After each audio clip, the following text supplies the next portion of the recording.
মোহনা এবং আদির সন্তানকে কি মেনে নেবে শুভলক্ষ্মী? সাম্প্রতিক পর্বে দেখানো হচ্ছে মানসিক বিপর্যয়ের মধ্যে দিয়ে চলছে আদি।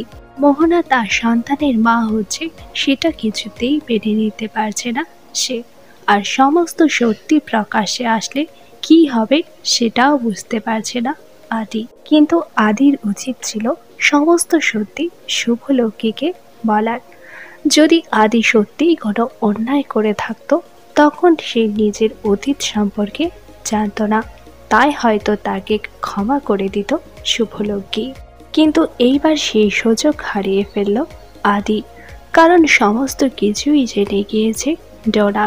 আর ডোনা অপেক্ষা করছে নতুনভাবে রং চড়িয়ে এই সত্যিটা সামনে আনার।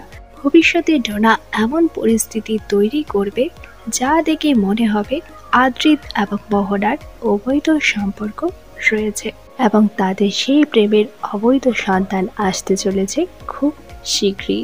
আর পুরো সত্য না জেনে আদ্রিতকে চিরদিনের মতো ভুল বুঝবে শুভলক্ষ্মী।